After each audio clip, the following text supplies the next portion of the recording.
Hello, this is Christian of FireFeDragon, and thank you for joining. I started playing Overwatch about a year ago, and ever since I started playing it, I've loved the game. Ever since I first heard of it, I was very excited to try the game.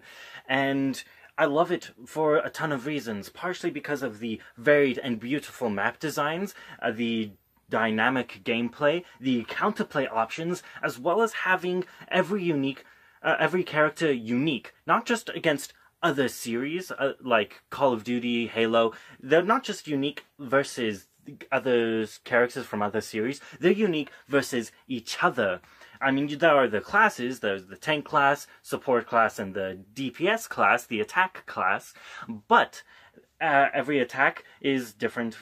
All the attack characters have their own unique playstyle, their own unique abilities that make them feel and act differently than any of the other attacks, any of the tanks or support characters, and that uniqueness is amazing. And they are coming out with a 30th character, a 30th unique character, which is amazing. And with the hype on Baptiste, the 30th character coming out, I'm here today to give you my Overwatch Crazy 8. Now, for those of you who do not know what the series is, I like the Crazy 8 ability in the Mario Kart series.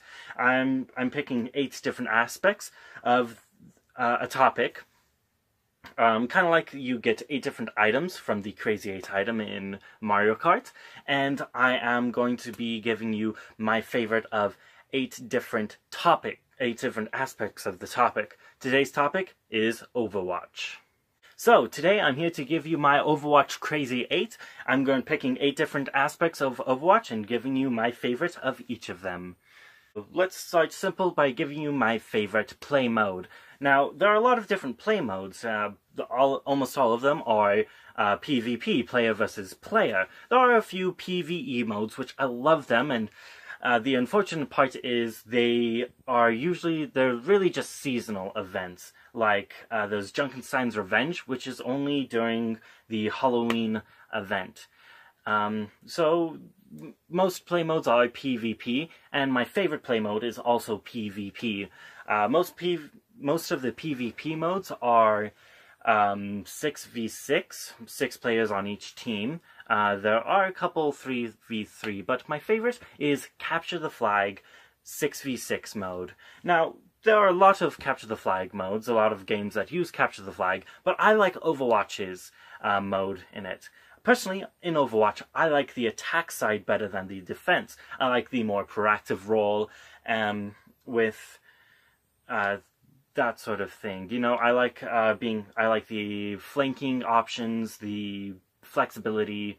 Defense, I just feel more choose a spot, hold that spot, and have a spot to fall back to if you can. So, for a lot of reasons, I like attack. And in the Capture the Flag, you're kind of always on the offense. Whichever side you are on, whichever team, you're always on the offense. And the other fun thing is that if the enemy picks up your flag to take it to their base to score a point, you can actually disengage on the offense and meet them while they're bringing the flag. You can kind of disengage from their flag to come and stop them from taking your flag. So, I feel like there's a fluid motion between going on the offense and going back to defense. And that fluidity of motion between the two parts of the gameplay is a large reason why I like Capture the Flag the most. Now, a little more necessary than different play modes for playing the game, there's 2 other things. More basic, more necessary, and that is a location in which to play the game and characters to play the game. And these next 2 are going to be just those. Location and map and character. Let's start with the map, and my favorite is actually Hanamura. Now, this is what is known as a 2CP map, where The attack team has to take one objective point, kind of expunge the defending team from that point, stay on that point until it's known as captured, and then they move on to a second point to do the same thing. However, the second point is generally really close to the defending team's respawn room. So I feel like maps like this, you have a relatively easy time taking the first objective, but second objective on the attack, you're just like, we have to stay alive, we have to eliminate them, get them off the point, and hope that their respawn advantage isn't too much to knock us off, you know, to earn them the victory. Because that respawn advantage makes you have to play a lot better than the defending team, let's say. But even though 2CP isn't my favorite mode, you know, it's probably down there around 5th favorite mode. There are a lot of modes in Overwatch, so 5th isn't bad. But Hanamura, it is a very beautiful map with great options for movement. I like the health pack placements. There aren't too many, there aren't too few, and they're in intelligent spots.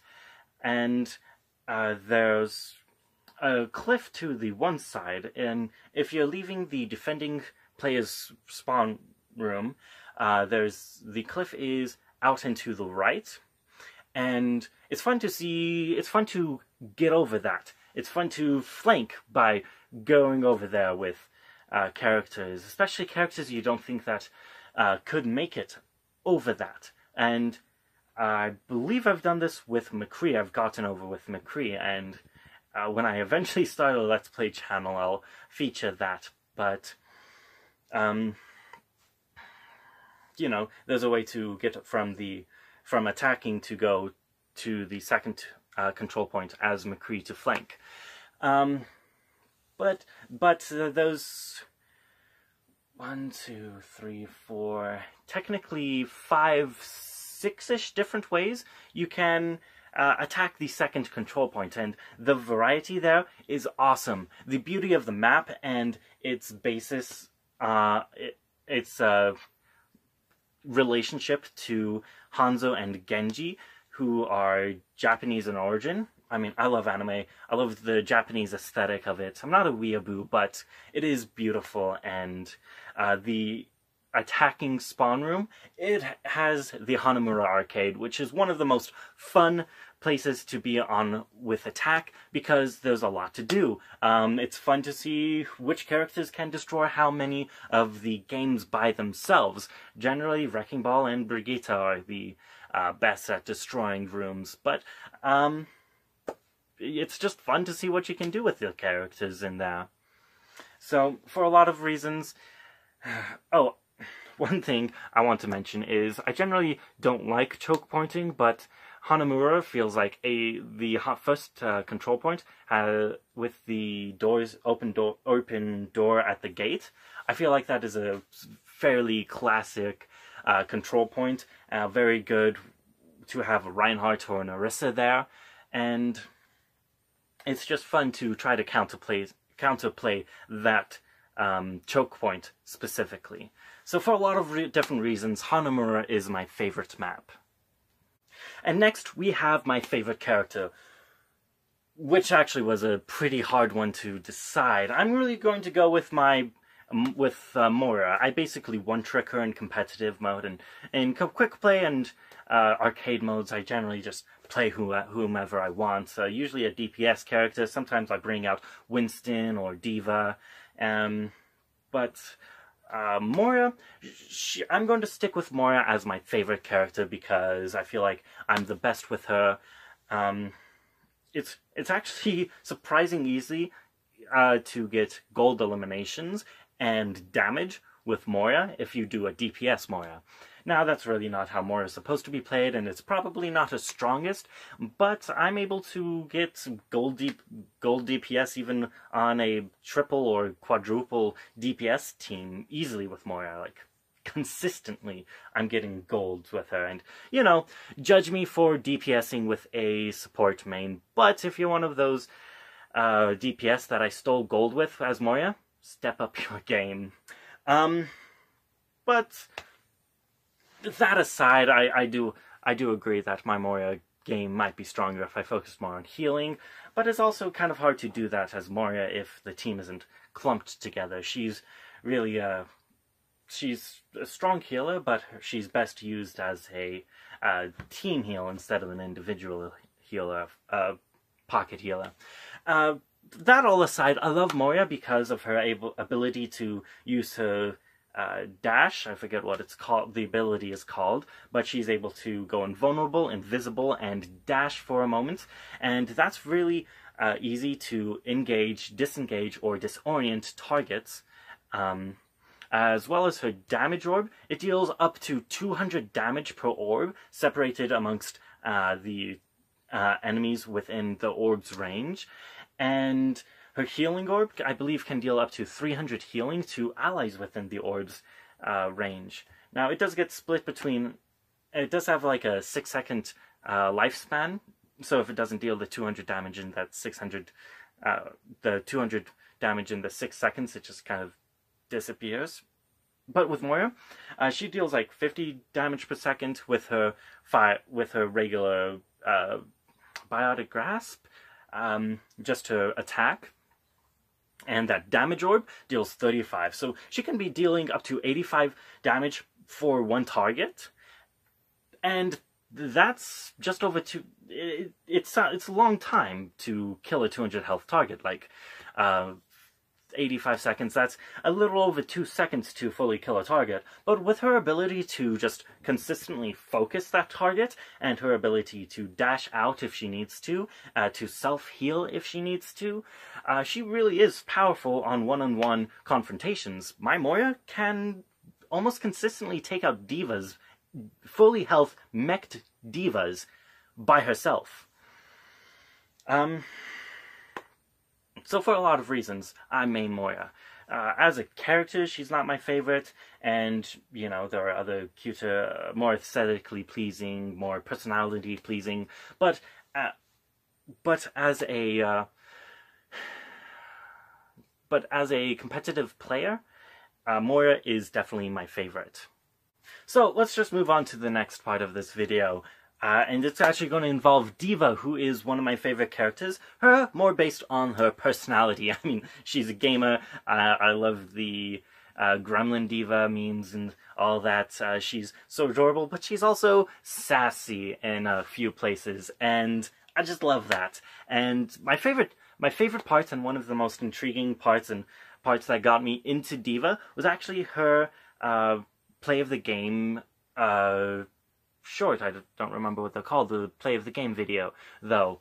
And this one is where d.va hops out of her mech and sends her mech flying to go explode, takes a pose, and then takes a selfie as the mech explodes, and it is just awesome and sassy and, like,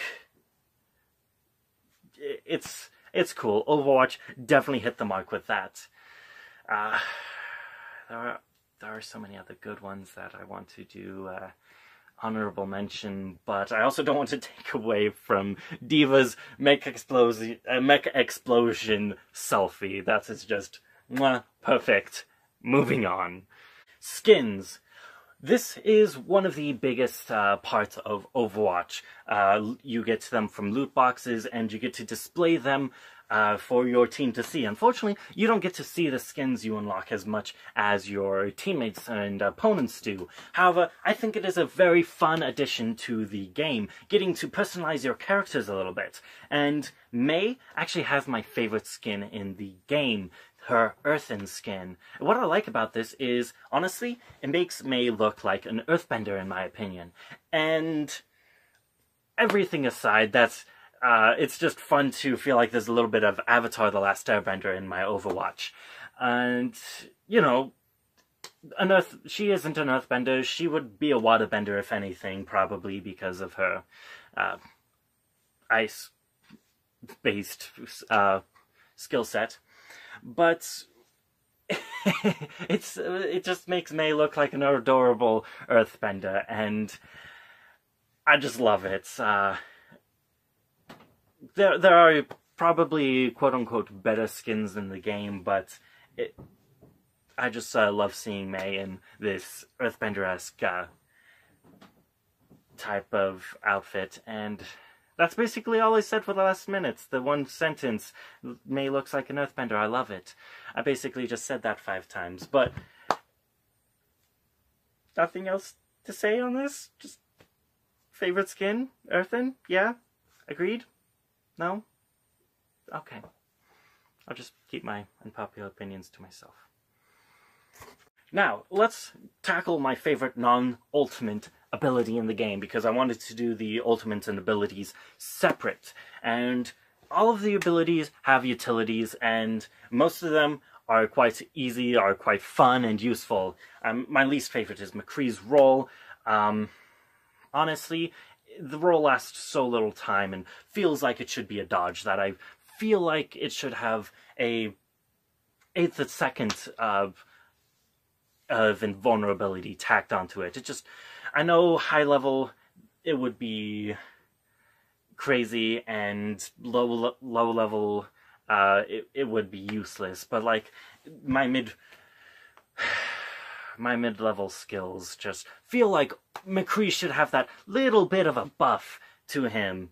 I mean, it would be enough to dodge a McCree error or something. It would just make the roll feel useful to me. I know if you're good at it, you can fan the hammer, roll, fan the hammer, and melt like any tank in the game, but I don't think it would be too much to ask for a little invulnerability.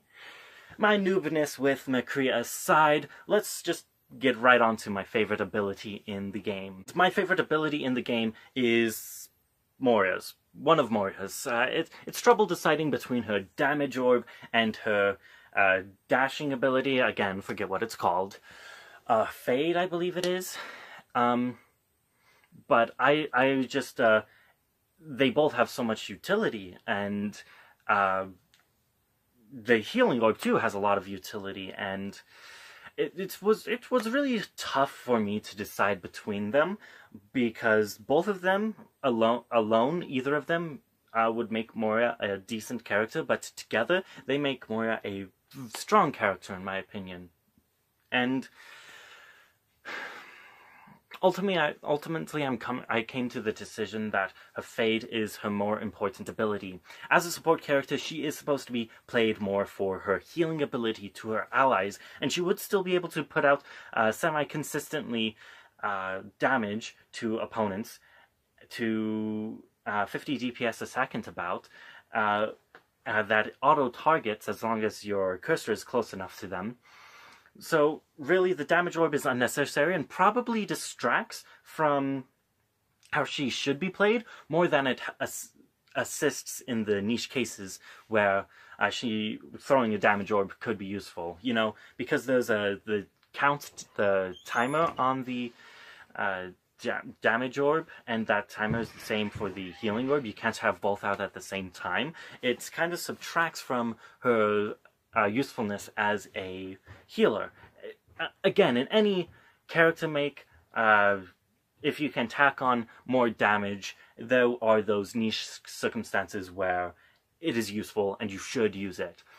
But I think Fade is Moria's more important ability, more useful ability and diverse ability, because it can engage targets, disengage targets, protect you, disorient targets, help with flanking, help you get around the map quicker, reinforce quicker, get peel back, get out. You know, a lot of these overlap, but they're all different in a little bit in, you know, in little ways.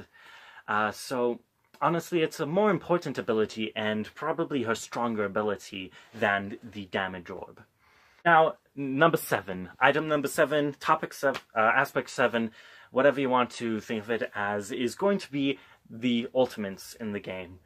And there are a lot of ultimates in the game, 29 unique characters with unique ability sets, but generally these ultimates can be broken down into one of three categories, and those categories are setup, eliminate, and counter. Now, the counter may sound like a DPS, eliminating sort of ultimate, but it's not. The setup sets up for damage characters to team wipe, to get the eliminations. It's things like Zarya's Graviton Orb, Baptiste, the new character coming out, who is on the PTR, actually. His ultimate creates a matrix, just a wall that you can shoot healing or damage through, and it doubles the effects of those. And so that would be a setup ultimate. Sombra's is also a setup ultimate. It's also a little bit of a counter ultimate, but some of these overlap a little bit. The eliminating ultimates are things like Farah's Barrage, d.va's Nuke, Junkrat's Tire, things that just focus on dealing damage, McCree's Deadeye, and Soldier's Attack Visor. And then counter are things like Zenyatta's Transcendence, and Lucio's Sound Barrier, Symmetra's Photon Barrier, things that prevent the eliminating from happening, either by healing, providing temporary health, or just shielding it. And honestly, my favorite to use are the elimination specials. I do like the setup specials, they're fun to use, especially when you have intelligent teammates who can actually use them functionally to help get that team wipe. And the counter specials, just, they're important to the game. I wouldn't want the game without them, but it also can be annoying when you just pop your attack visor and their Lucio pops a sound barrier, and totally ruining your special and the effort to get that special, and the time you took to the time you held on to that special to set up for that team wipe, and all that effort is just out the window now. Again, counter specials are very important to the game. Wouldn't have it with the game without it, but it's bothersome having them used against you, but great having them used for you. Anyway, so eliminations. You know now that the elimination specials, elimination ultimates, contains my favorite, but which one exactly? Now on to aspect number 8, which is voice lines, and there are a lot of wonderful voice lines in this game, and I could probably just montage you 15 different voice lines. I mean, it's not a lot, but I'm not in the habit of using voice lines either, but like, death seems whimsical today, life and death balance on the edge of my blade, from one thing learn 10,000 things, d.va 1, bad guy 0, winky face, boop, cheers love, the cavalry's here. Yeah, there are a lot more, and a few more that I could pop off the top of my head, but this isn't a voice lines video, so let's just get right into my favorite. And one of the characters who has a lot of my favorite voice lines is actually Anna, and she's surprisingly condescending and sassy with her voice. A lot of her voice lines, like, need someone to tuck you in, and shh, the adults are talking. And, you know, she is this older character, so it's kind of like she has this experience, but it always comes across more condescending when I listen to them. And there's a mildly trollish fun I would have if I ever got in the habit of using voice lines in the game before or after kills. But probably my favorite voice line in the game comes from Anna, and it is, lucky for you, we aren't keeping score. And yeah, a lot of the games that's applicable, and the voice lines like that with this condescending, I'm superior sort of vibe to them are probably why I'll eventually start using voice lines in the game. But yeah, that's my favorite voice line, and Anna is savage. And my favorite ultimate in the game is Hanzo's Dragon Arrow. Dragon Strike? Genji's Dragon Blade, Hanzo's Dragon Strike. Yeah, I think that's it. I play the game a lot, but I don't look at the ability names or ultimate names. But yeah, Hanzo's Dragon Strike. It sends 2 spear dragons out to wipe the team. FireFeDragon, like, you could have seen this coming. But it can be difficult to use. But it is a fun special to go off, and it's also really powerful. It can go through walls and across the map. Out of any special, it probably has the biggest range. Whether that's useful or not is debatable, and it can be easy to dodge or tank through. Even Bastion, he only has like 300 health, but I even set up as a turret as Bastion. I took the time to, and the Dragon Strike was already damaging me, and I was in the middle of it. As Bastion, I've been able to transfigure back into the mobile state, pop my healing on myself, and just walk out of the Dragon Strike safe. Bastion does have crazy self-healing, and 300 health is respectable. But, you know, Dragon Strike may not be as powerful as Barrage or other abilities, other ultimates, but it also doesn't leave you vulnerable like some ultimates do, and it is powerful, especially with a setup ultimate like Zarya's Graviton Orb. Graviton Surge? Anyway, I love all the specials in the game. I love using them but Hanzo's Dragon Strike is definitely my favorite. Anyway, that's my Overwatch Crazy 8, my favorite of 8 different aspects of Overwatch. Go ahead and leave your Overwatch Crazy 8 down in the comments below, as well as remember to subscribe and to FireFeDragon to continue getting more content. We have a lot of Overwatch content coming out. I have a ton of fandoms to delve into. Call of Duty, God of War, anything Nintendo basically. As well as more than just game series. I plan on doing cartoons, comics eventually. Anime is going to be a lot of anime. And yeah, just a bunch of fandoms, nerdy topics, and the like. I have a lot of different video formats to try out. This Crazy 8, the No Me's, Top 10s, main 6s, which I don't think I have a video out in that yet. Might be a couple weeks, but you know, I have a lot of content, a lot of different style of videos, and I'm trying to get back to posting twice a week. And there are a few of my older videos where I have long hair and stuff. I'm going to remake those. Not that you need to know that, because by the time you see this video, they may already be remade.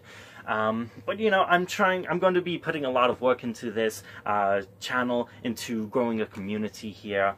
And yeah, glad to have you if you subscribed. Hope to have you in the future if you haven't subscribed yet. But yeah, comment, subscribe, like the video, and also please share it, since we're trying to grow this community.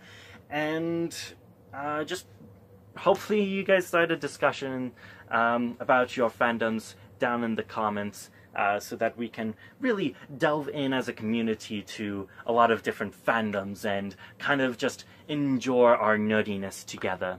Anyway, so that's everything for this video, and so until next video, this is Christian of FireFeDragon signing out.